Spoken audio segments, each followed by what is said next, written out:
নফল নামাজের এবং তাহাজ্জুদের নামাজের ফজিলত সম্পর্কে আল্লাহ রাব্বুল আলামিন আল্লাহ রসুল পাকের মাধ্যমে আমাদেরকে শিক্ষা দিয়েছেন। আমি ধারাবাহিকভাবে প্রথমত তাহিয়াতুল উজু, তাহিয়াতুল মসজিদ, দুখুলুল মসজিদ, ইশরাকের নামাজ, চাশতের নামাজ, সলাতুদ দোহা, এগুলির বিস্তারিত আলোচনা হয়ে গেছে। আজকে নফল নামাজের মধ্যে অত্যন্ত বরকতময় এবং আমার নবী আমল করেছেন, আমার নবী আমল করেছেন এবং উম্মতদিগকে আমল করার জন্য আদেশ করেছেন এমন একটি বরকতময় নফল নামাজ, যে নামাজের নাম হচ্ছে সলাতুল হাজাত।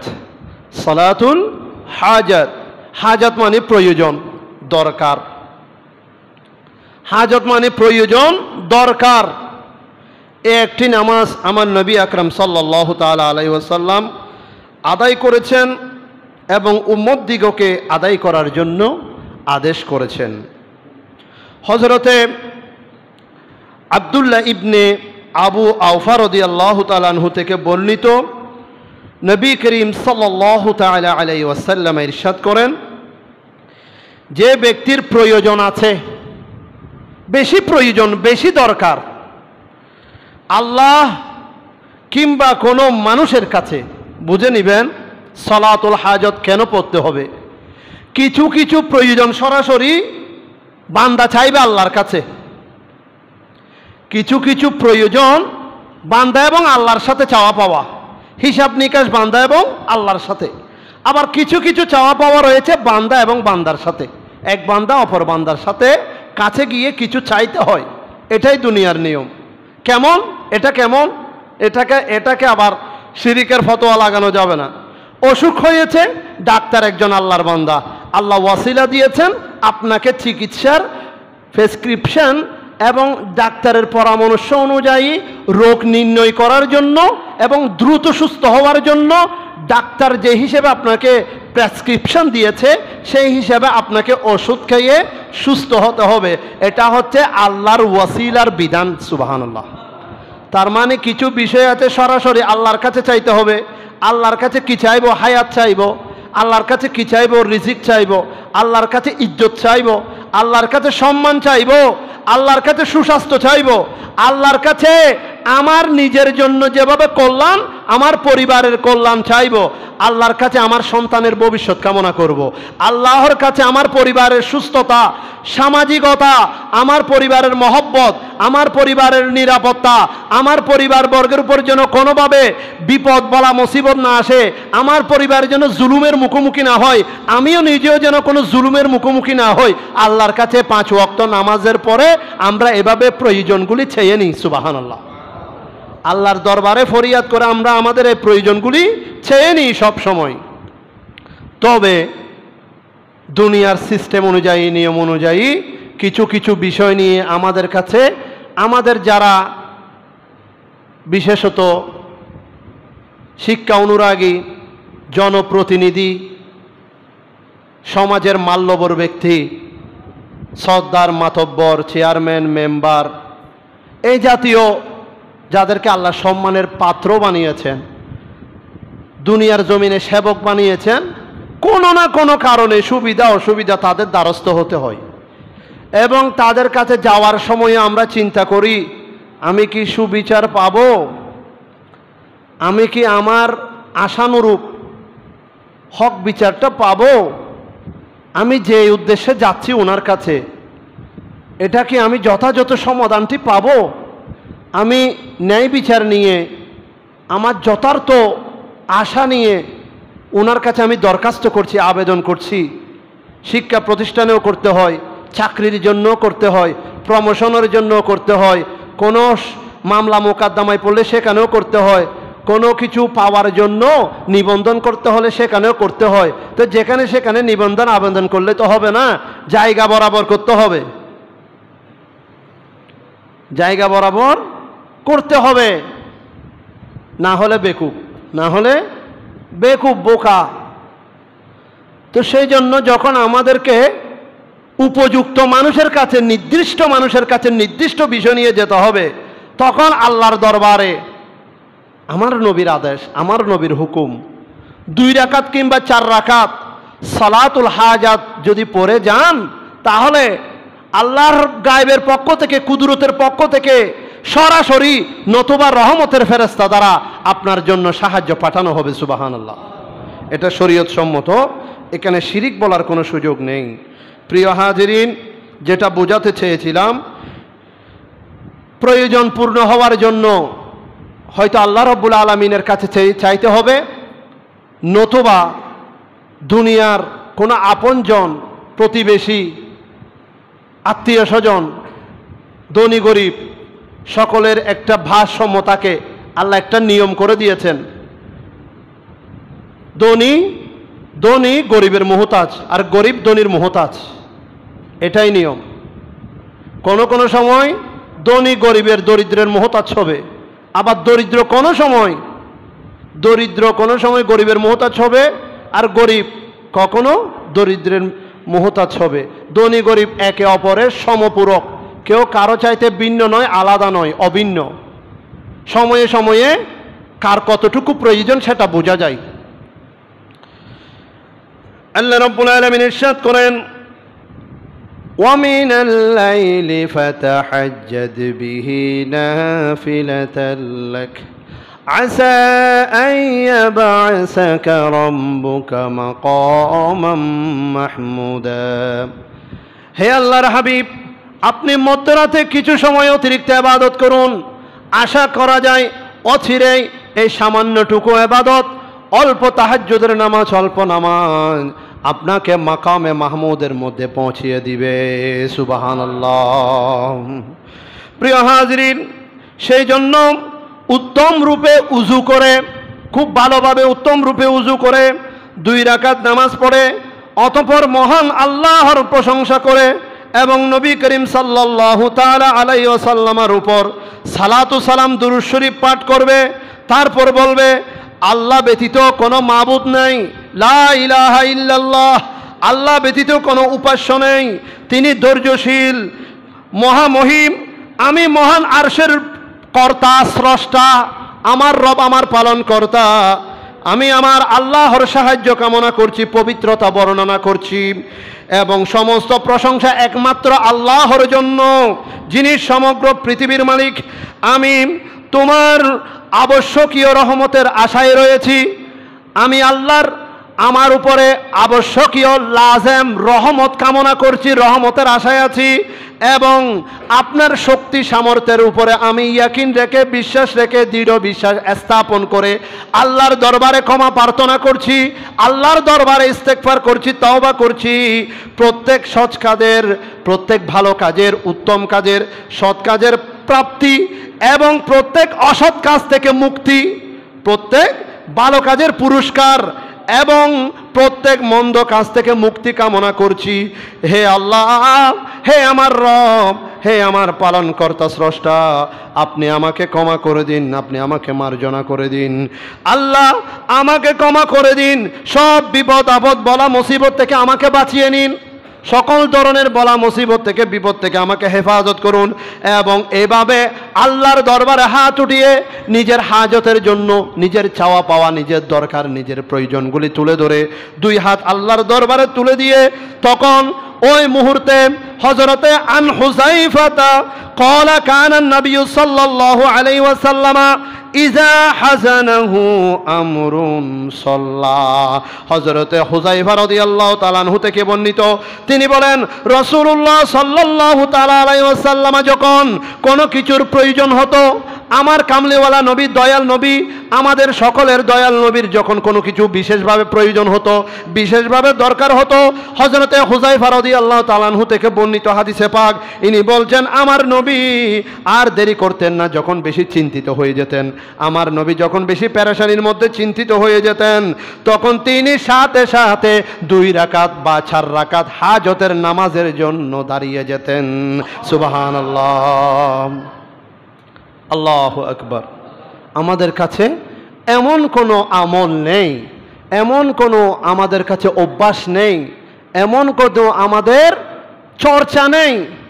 আমি সব সময় আমার প্রিয়জনদেরকে বলি, আমি এখানে ইশরাকের নামাজ, চাষের নামাজের কথা বলেছি, ওয়াজ নসিহত করেছি, বলি আপনি ঘর থেকে বের হওয়ার আগে যদি 2 রাকাত ফজরের নামাজের আধা ঘন্টা পরে ইশরাকের নামাজ পড়েন এবং 9টা-10টার দিকে যদি কমপক্ষে 2 রাকাত চাষের নামাজ পড়েন, আমি এই ওয়াজটা করেছি, নিজের শরীরের মধ্যে 360টি গিরা আছে, গিরা জোড়া আছে, ওই জোড়াগুলি ঘুম থেকে উঠার পরে ওই জোড়ার হক আদায় করা ওয়াজিব। এই জোড়াগুলির হক আদায় করা ওয়াজিব। এখন ওয়াজিব কিভাবে পালন করবেন? আপনাকে সুবহানাল্লাহ, আলহামদুলিল্লাহ, আল্লাহু আকবার, লা ইলাহা ইল্লাল্লাহ, আস্তাগফিরুল্লাহ, লা হাওলা ওয়ালা কুওয়াতা ইল্লা বিল্লাহিল আলিয়্যিল আযীম, যে কোনো আল্লাহর জিকির 360 বার পড়তে হবে। এখন এতগুলি জিকির করার তো টাইম আপনার কাছে নাই, আপনার সময় নেই জিকির করার। তখন আমার নবী অল্টারনেটিভ, বিকল্প একটি পদ্ধতি শিখিয়ে দিচ্ছেন। আপনি যখন আল্লাহ আপনাকে রাতের বিছানায় আরামের ঘুম দিয়েছেন, নিরাপত্তার ঘুম দিয়েছেন, রহমতের বিছানার ঘুম আপনি করেছেন, নিজে অনুভব করেছেন, এবং আরামদায়ক ঘুম থেকে যখন আল্লাহর নাম নিয়ে উঠবেন, আলহামদুলিল্লাহিল্লাযী আহইয়ানা বা'দামা আমাতানা ওয়া ইলাইহিন নুশুর, ঘুম থেকে উঠে শুকরিয়া আদায় করলেন ঘুমের দোয়া পড়ে, এরপর পরে আপনার কাঁধের উপর 360টা জোড়ার গিরার ওয়াজিব আপনার কাঁধের উপর রয়ে গেছে। সেই ওয়াজিবগুলো আদায় করার জন্য আপনাকে 2 রাকাত চাষের নামাজ, সালাতুদ দোহার নামাজ আদায় করলে সাথে সাথে আপনার 360 জোড়া গিরার আপনার ওয়াজিবের হক আদায় হয়ে যাবে। সুবহানাল্লাহ। এত বড় গুরুত্বপূর্ণ ওয়াজিব আমল আমাদের সমাজে, আমাদের কাছে ঘরে বাইরে কোথাও এর চর্চা নাই, অনুশীলন নাই। আমরা বুড়া হয়ে গেছি, আমাদের প্রত্যেক দিন ফজরের ঘুম থেকে ওঠার পরে 360টা ওয়াজিব যে আমাদের কাঁধের উপর ঝুলন্ত থাকে, সেই কথা আমাদের মনে নাই, আমরা সেই দাম দেই নাই। সেই জন্য আল্লাহর নিরাপত্তায় আমাদের কোনো শরীরের অঙ্গ প্রত্যঙ্গ থাকে না। আর এই 2 রাকাত চাষের নামাজ পড়ে ফেললে ওই 360টি জিকিরের ওয়াজিব জিকির এই 2 রাকাত নামাজের মধ্যে আদায় হয়ে যাবে, আমার নবীর ফরমান। সুবহানাল্লাহ। সেই জন্য আমার প্রিয়জনদেরকে আমি বলি, হে আমার ভাই, হে আমার বন্ধু, তুমি বরকত পাচ্ছ না ব্যবসা বাণিজ্যের মধ্যে, পড়ালেখায় তোমার স্মৃতিশক্তি ঠিক থাকতেছে না, তুমি ঘন ঘন অসুস্থ হচ্ছ, রাস্তায় বের হলে তোমার বিপদ, তুমি মনে করতেছ কদমে কদমে যে কোনো কারণে আমার উপরে বলা মুসিবত আসছে, আমি এত সতর্ক থাকার পরেও বলা মুসিবত থেকে বাঁচতে পারছি না। হ্যাঁ, আমি আমার প্রিয়জনদেরকে বলবো, 2 রাকাত ইশরাক বা সালাতুদ দোহার নামাজ পড়ে ঘর থেকে বের হন, প্রত্যেক কিছুতে আল্লাহ আপনাকে বরকত দান করবেন। সুবহানাল্লাহ। তবে 5 ওয়াক্ত নামাজ ঠিক রাখতে হবে। 5 ওয়াক্ত নামাজ ঠিক রেখে যারা নফল অতিরিক্ত নামাজ আদায় করেছে তারা আল্লাহর ওলি হয়েছে। সুবহানাল্লাহ। তারা আল্লাহর প্রিয় বন্ধু হয়েছে। সেই জন্য আমার নবী তো আল্লাহর দরবারে এমনি হাত তুলে দিলে দোয়া কবুল। কি জন্য? আমার নবী চিন্তিত হলে, কোনো কিছু বেশি প্রয়োজন হলে 2 রাকাত বা 4 রাকাত সালাতুল হাজতের জন্য দাঁড়িয়ে যেতেন। নবী যেখানে দাঁড়িয়েছেন প্রয়োজনে, চিন্তিত হয়ে, সেখানে আমাদের আরও বেশি দাঁড়াতে হবে। আমার নবী 2 রাকাত পড়েছেন, 4 রাকাত পড়েছেন, যেন অন্তত পক্ষে কমপক্ষে উম্মত 2 রাকাতের উপরে হলো আমল করুক। সুবহানাল্লাহ। বেশি পড়লে তো আবার আমাদেরকে তার চাইতে বেশি পড়তে হবে। আমার নবী বেশি পড়েছেন, কিন্তু বেশি তাহাজ্জুদের নামাজ, বেশি অন্যান্য নফল ইবাদত করেছেন, কিন্তু সেটা গোপন রেখেছেন। এটা আমাদের জন্য, সবার জন্য আমভাবে করে দেননি, সমভাবে সাধারণভাবে করে দেননি। কেননা উম্মত পারবে না, উম্মত আদায় করতে পারবে না, সেই জন্য গোপন রেখেছেন। আমরা অনেকে হাদিস শরীফ সম্পর্কে জানি না। আমার নবী তাহাজ্জুদ ছাড়তেন না, আমার নবী তাহাজ্জুদ ছাড়তেন না। সেই জন্য তাহাজ্জুদের নামাজ বেশিরভাগ সুন্নতের নিয়ত হয়, সুন্নতের নিয়ত হয় তাহাজ্জুদের নামাজ। কোনো কারণে ওয়াজিব ফরজ হয়ে যাবে বলে মাঝে মাঝে ছেড়ে দিতেন। রাত্রিবেলা তাহাজ্জুদ উম্মতের উপরে ফরজ বা ওয়াজিব হয়ে যাবে বলে মাঝে মাঝে ছেড়ে দিতেন। তবে রাত্রে ছেড়ে দিতেন ঠিক, রাত্রের পরিপূরক পূর্ণতা পাওয়ার জন্য দিনে তাহাজ্জুদের নামাজের নিয়তে 12 রাকাত নামাজ আদায় করতেন। সুবহানাল্লাহ। দিনের বেলায় 12 রাকাত নামাজ আদায় করতেন, ও তাহাজ্জুদের ফজিলত, রাতের ফজিলত দিনে হাসিল করার জন্য। কেননা যদি নিয়মিত পড়তে থাকে, আল্লাহ থেকে ভালো লাগলে উম্মতের উপরে ফরজ করে দিবে, ওয়াজিব করে দিবে। সেই জন্য মাঝে মাঝে রাত্রিবেলা ছেড়ে দিয়ে দিনের বেলা 12 রাকাত তাহাজ্জুদের নামাজ আদায় করতেন। অথচ তাহাজ্জুদ মানে রাতের নামাজ, মধ্যরাতের নামাজ। প্রিয় হাজিরিন, বলতেছিলাম সলাতুল হাজতের কথা, তখন যেভাবে এখানে ইরশাদ হয়েছে, আমার নবী আকরাম সাল্লাল্লাহু তাআলা আলাইহি ওয়াসাল্লাম যখন আল্লাহর দরবারে বেশি কিছু প্রয়োজন হতো, বেশি চিন্তিত হতেন, তখন তিনি নফল নামাজ আদায় করতেন। সুবহানাল্লাহ। এই হাদিসে পাকখানা আবু দাউদ শরীফ, সূত্র মিশকাত, পৃষ্ঠা নম্বর 117, হাদিস নম্বর 1245 নম্বর সহিহ হাদিসের মধ্যে রয়েছে। প্রিয় হাজিরিন, এরপরের অংশটুকু দেখুন। আমার নবী আকরাম সাল্লাল্লাহু তাআলা আলাইহি ওয়াসাল্লাম হাজত পূরণের জন্য নামাজে দাঁড়িয়ে যেতেন। নামাজ 2 রাকাত অথবা 4 রাকাত পড়তেন।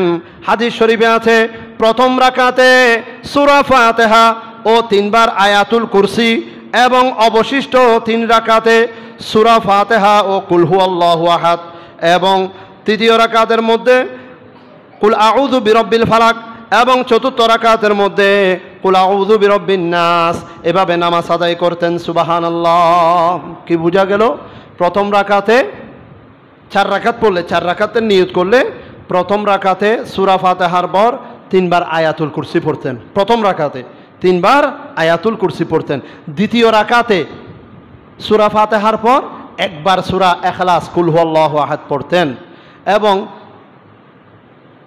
দ্বিতীয় রাকাতের বৈঠকের পর যখন তৃতীয় রাকাতের জন্য দাঁড়াতেন, তো সূরা ফাতিহার পরে সূরা ফালাক পড়তেন, এবং চতুর্থ রাকাতে সূরা ফাতিহার পরে সূরা নাস পড়তেন।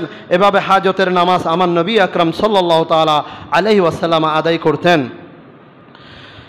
আল্লাহ রাসূল ইরশাদ করেন, এই নামাজ যেন এত বেশি বরকত, আমরা যখন শবে কদরের সময় আল্লাহ স্পেশাল 5টি আমাদেরকে রাত দিয়েছেন, তার মধ্যে মেরাজের মাসের, বিশেষ করে রজব মাসের 1 তারিখ, এবং শাবান মাসের দিবাগত 14 তারিখ, এবং বিশেষ করে মাহে রমজানুল মুবারকের মাসে লাইলাতুল কদরের রাত 27 তারিখ দিবাগত রাত, এবং ঈদুল আযহার, ঈদুল ফিতরের প্রথম রাত, এবং ঈদুল আযহার 10ম তারিখ রাত। এই বছরে 5টি রাত অত্যন্ত বরকতময়। এই 5 রাতে ইবাদত করলে যে সওয়াব, যখন আপনি মহব্বত নিয়ে, আজমত নিয়ে আল্লাহর দরবারে চাওয়ার জন্য, কোনো হাজতের জন্য 2 রাকাত বা 4 রাকাত সলাতুল হাজত পড়বেন, আল্লাহ রাসূল ইরশাদ করছেন যে শবে কদরের রাত্রিতে নামাজ পড়লে যে সওয়াব, এই নামাজ যেন শবে কদরের 4 রাকাত পড়ার মতো বরকতময়। সুবহানাল্লাহ, আল্লাহু আকবার। আবার এই কথাও বলছেন, শবে কদরের রাত্রিতে কেউ যদি 4 রাকাত এই সালাতুল হাজতের নামাজ আদায় করেন, অর্থাৎ শবে কদরের নামাজের নেই সওয়াব প্রাপ্ত হবে। সুবহানাল্লাহ। আমরা কদরের জন্য স্পেশালভাবে জামাতে হোক, নিজে নিজে হোক, 12 রাকাত শবে কদরের নামাজ আদায় করি না? কেউ যদি কদরের রাত্রিতে 4 রাকাত সালাতুল হাজত আদায় করে, কদরের রাত্রির নামাজের জন্য যে সওয়াব, এই কদরের রাত্রিতে সালাতুল হাজত পড়লে একই কদরের নামাজের সওয়াব এই 4 রাকাত নামাজের মধ্যে আল্লাহ দান করবেন। সুবহানাল্লাহ। প্রিয় হাজিরিন, হাদিসে পাক অনেক বড়, লম্বা আলোচনা। মাশায়েখ হযরতগণ বলেন, দুনিয়ার জমিনে যত বুজুর্গানে দিন এসেছেন, যারা আল্লাহর মনোনীত বান্দা, তারা সর্বদা আল্লাহর কাছে চাওয়ার জন্য এবং দুনিয়াবি প্রয়োজন মিটানোর জন্য, দুনিয়াবি হাজত পূর্ণ করার জন্য সব সময় এই নামাজগুলি পড়েছেন।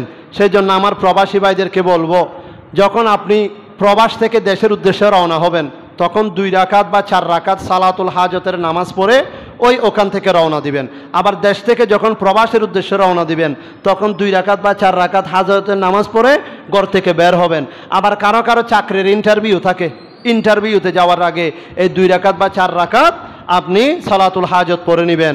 আবার বিশেষ করে আমাদের ছাত্র ভাইরা যখন পরীক্ষার উদ্দেশ্যে ঘর থেকে রওনা হয়, অনেক বড় বড় পরীক্ষা, কোনো পরীক্ষা ভিত্তিহীন নয়, সকল পরীক্ষা নিজের ক্যারিয়ারের জন্য মূল্যবান পরীক্ষাতে যখন যাবেন আল্লাহর সাহায্য পাওয়ার জন্য, আল্লাহর সাহায্য পাওয়ার জন্য আপনি ঘর থেকে 2 রাকাত বা 4 রাকাত সালাতুল হাজত পড়েই বের হবেন। আবার এখন রাস্তাঘাটে বের হওয়ার জন্য সময় আল্লাহর নিরাপত্তা, রহমত, আল্লাহ যেন সুস্থ শরীর নিয়ে বের হচ্ছেন, আবার সুস্থ শরীর নিয়ে যেন নিরাপদে আল্লাহ আপনাকে ঘরে পৌঁছিয়ে দেন, সেই জন্য 2 রাকাত বা 4 রাকাত হাজতের নামাজ পড়ে ঘর থেকে বের হবেন। এগুলো আমার নবীর হুকুম, আমার নবীর আদেশ, আমার নবী নিজে আমল করেছেন এবং আমাদেরকে আমল করতে আদেশ করেছেন, অথচ আমরা সেগুলির মধ্যে নাই। তিরমিজি শরীফের হাসান হাদিস সহি সূত্রে বর্ণিত, ইবনে মাজা শরীফ ও তাবারানী হযরত উসমান ইবনে হানিফ রাদিয়াল্লাহু তাআলা আনহু থেকে বর্ণনা করেন, একদিন এক অন্ধ ব্যক্তি নবী করিম সাল্লাল্লাহু তাআলা আলাইহি ওয়াসাল্লামের খেদমতে উপস্থিত হয়ে আরজ করলেন, আমার আরোগ্যের জন্য ইয়া রাসূলুল্লাহ, ইয়া হাবিবাল্লাহ, আপনি দোয়া করুন। একদা এক সময়ে আল্লাহ রসুলের দরবারে এক অন্ধ ব্যক্তি আমার নবীর দরবারে এসে বলছেন, ইয়া রাসূলুল্লাহ, ইয়া হাবিবাল্লাহ, আমি অন্ধ, আমি চোখে দেখি না, আমার অন্ধত্ব এই রোগ থেকে আমি যেন আল্লাহর দরবারে সুস্থতা লাভ করি, আরোগ্য লাভ করি, আমার জন্য একটু দোয়া করুন। আমার নবীর দরবারে বিনয়ের সাথে আদবের সাথে ফরিয়াদ করলেন। তিনি বললেন, আমার রাসূলুল্লাহ সাল্লাল্লাহু তাআলা আলাইহি ওয়াসাল্লাম এরশাদ করলেন, তুমি চাইলে দোয়া করব। ওই ব্যক্তিকে বললেন, তুমি চাইলে, যদি তুমি চাও আমি দোয়া করব, আর যদি ধৈর্য ধারণ করো তবে সেটি হবে তোমার জন্য উত্তম। আল্লাহর নবীর কাছে এসে অন্ধ ব্যক্তি তো অসুস্থতার জন্য দোয়া চাইলেন, তখন আমার নবীর প্রথম বাণী, তুমি যদি বলো আমি দোয়া করব, তবে তুমি যদি ধৈর্য ধারণ করো তাহলে সেটা তোমার জন্য কি হবে? কল্যাণকর হবে, উত্তম হবে। এই কথা যখন বললেন, রাসূলুল্লাহ সাল্লাল্লাহু তাআলা আলাইহি ওয়াসাল্লাম এই কথা বলার পরে লোকটি আরজ করলেন, ইয়া রাসূলুল্লাহ, দোয়া করুন। আমার নবী নির্দেশ দিলেন, তুমি আগে উজু করে আসো। আমার নবী আদেশ করলেন, তুমি আগে কি করে আসো? একটু খুব ভালোভাবে, সুন্দরভাবে, একেবারে সুন্নত সহকারে, খুব পবিত্রতার সাথে মহব্বত নিয়ে উজু করে আসো, মানে তাকওয়া নিয়ে, পরহেজগারিতা অবলম্বন করে তুমি উজু করে আসো। এ কথা বলার পর তিনি উজু করে আসলেন। তাকে দ্বিতীয়বার আদেশ করলেন, এইবার তুমি 2 রাকাত নামাজ পড়ো, এইবার তুমি 2 রাকাত নামাজ পড়ো।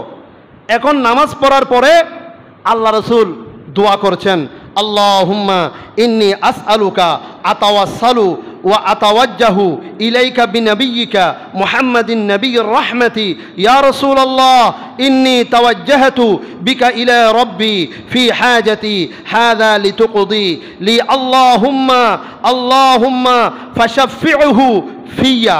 এর অর্থ হচ্ছে, হে আল্লাহ, আমি তোমার নিকট প্রার্থনা করছি, হে আল্লাহ, আমি আপনার নিকট প্রার্থনা করছি, উসিলা ধারণ করছি, মাধ্যম তালাশ করছি, এবং তোমার নবীর উসিলাই, খেয়াল করুন, হে আল্লাহ, আপনার কামলিওয়ালা নবী, দয়াল নবীর উসিলাই আপনার প্রতি মনোনিবেশ করছি, আপনার প্রতি মনোনিবেশ করছি, যিনি রহমতের নবী। সুবহানাল্লাহ। এই দোয়া থেকে আপনারা একটা মাসালা শিখে নিন। এই দোয়া থেকে, এটা আল্লাহ রসুলের সামনে দোয়াটা করছেন ওই অন্ধ ব্যক্তি 2 রাকাত নামাজের পরে আল্লাহ রসুলের সামনে দোয়াটা করছেন, আল্লাহুম্মা ইন্নী আসআলুকা আতাওয়াসসালু ওয়া আতাওয়াজ্জাহু ইলাইকা বিনাবিয়্যি মুহাম্মাদিন নাবিয়্যির রাহমা রাসূলুল্লাহ সাল্লাল্লাহু আলাইহি ওয়াসাল্লাম ইন্নী ওয়াজ্জাহাতু মানে আল্লাহর দিকে মনোনিবেশ করছেন। এরপরে বিকা ইলা রব্বি, কেউ ইতোমধ্যে সাম্প্রতিক বলছেন নবীর ওয়াসিলা তালাশ করা যাবে না। এই জায়গায় এই কথা শুনে আপনাদের কি বলা উচিত? নবীর উসিলা তালাশ করা যাবে না। নাউজুবিল্লাহ বলবেন না? নবীর উসিলা তালাশ করা যাবে না, বড় করে বলুন নাউজুবিল্লাহ।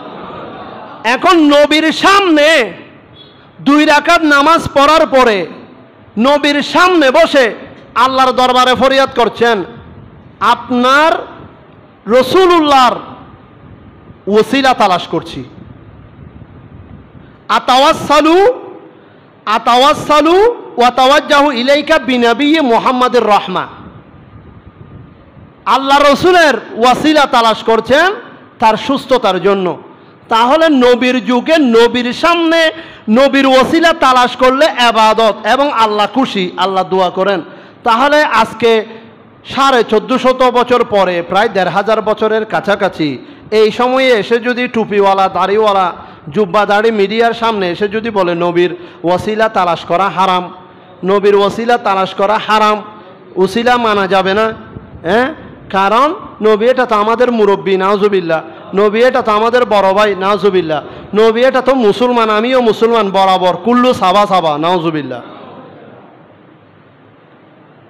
এরকম হলে সবার উপরে অন্তত পক্ষে 30 পারা নাজিল না হলো এক আয়াত কোরআন নাজিল হতো। যদি নবী আর আল্লাহ রসুল আর উম্মত যদি এক বরাবর হয়ে যেত, নবী আর উম্মত যদি এক বরাবর হয়ে যেত, অন্তত পক্ষে আমি পুরা সূরা বলতেছি না, একটা আয়াত হলেও জনে জনে নাজিল হতো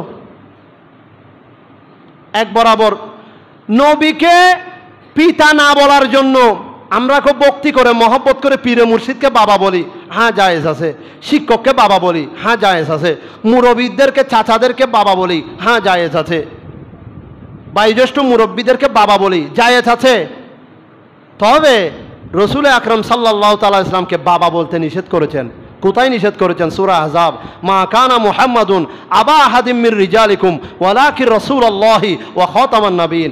হ্যাঁ, মা কানা মুহাম্মাদুন, তোমাদের কারো নয়, মিন আহাদিম, মা কানা মুহাম্মাদুন আবা আহাদিম, তোমাদের কারো পিতা নন। আল্লাহ বলে দিচ্ছেন আমার রসুল মুহাম্মদুর রাসূলুল্লাহ সাল্লাল্লাহু আলাইহি ওয়াসাল্লাম তোমাদের কারো পুরুষের পিতা নয়, মির রিজালিকুম, তোমাদের কোনো পুরুষের পিতা নন। ওয়ালাকিন রাসূলুল্লাহ, বরং তিনি আল্লাহ রসুল, সুবহানাল্লাহ। ওয়া খাতামান নবিয়্যিন, এবং সর্বশেষ নবী। স্পষ্ট বলে দিয়েছেন। তোমরা কি বিয়াক্কেল? তোমরা নবীকে কিভাবে মুরব্বী বলো? নবীকে তো মুরব্বী বলা মানে বিয়াদবি করা, নবীকে বড় ভাই বলা মানে বিয়াদবি করা, নবীকে মুসলমান বলে সম্বোধন করা। নবী তো ওয়ানা আউয়ালুল মুসলিমিন, নবীকে মুরব্বী বড় ভাই বলে সম্বোধন করা, এটা কোত্থেকে বলে? আল মুসলিম ও আখুল মুসলিম, মুসলমান ভাই। ইন্নাল মুসলিমুনা ইখওয়াতুন, সকল মুসলমান ভাই ভাই। এই হাদিসগুলো থেকে নবীকে ভাই সম্বোধন করে। হ্যাঁ প্রিয় হাজরিন, যেখানে কোরআনের ফায়সালা চলে এসেছে, নবীকে বাবা বলে যাবে না, এখানে ভাই কিভাবে বলা যাবে? ভাই বড় না বাবা বড়?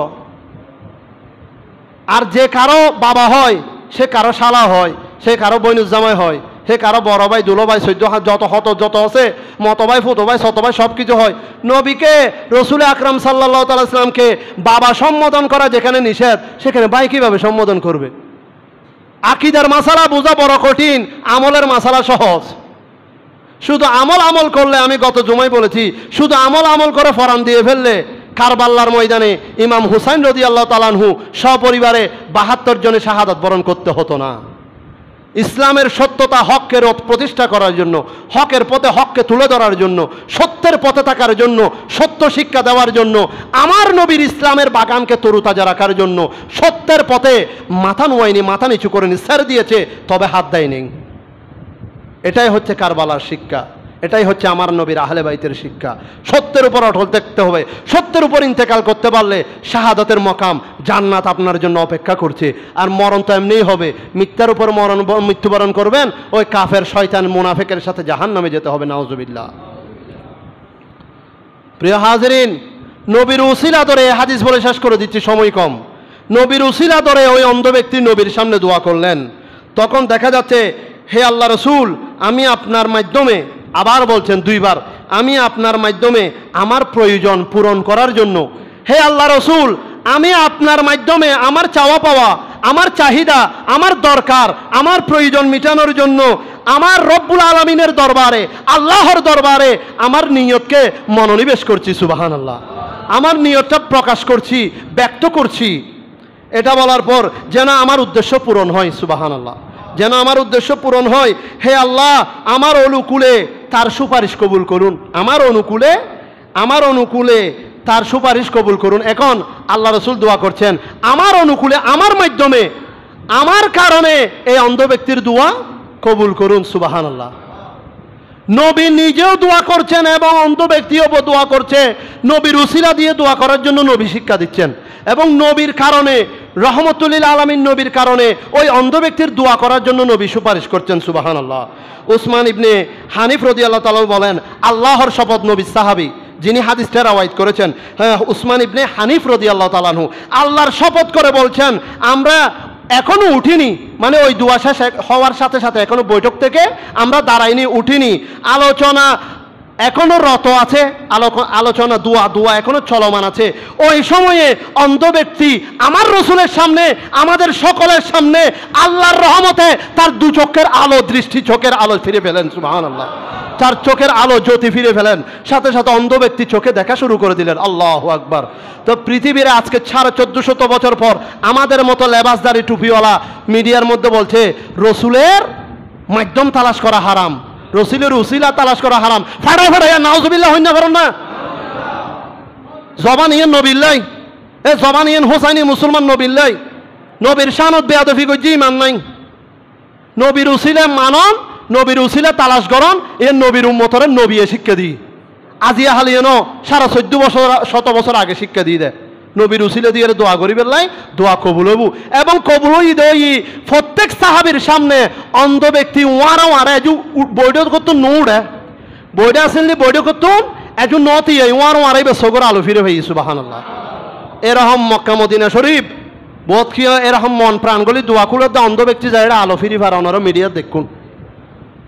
তো এ হাদিসুর দলিলুল দি হাদিস তো হয়ে ফেলানোর পরে এ হাদিসুর দলিল জিবে বুখারী শরীফুর তফসির গজি মুফতি আমজাদ আলী রহমতুল্লাহ বাহারে শরীয়ত 4 পৃষ্ঠাত 30 নম্বর পৃষ্ঠাত এবং আবু দাউদ শরীফ, তিরমিজি শরীফ, মিশকাত এই হাদিসে পাক গুনুন মধ্যে এই ওয়াসিলার হাদিসটা আছে, দলিল হিসেবে আছে।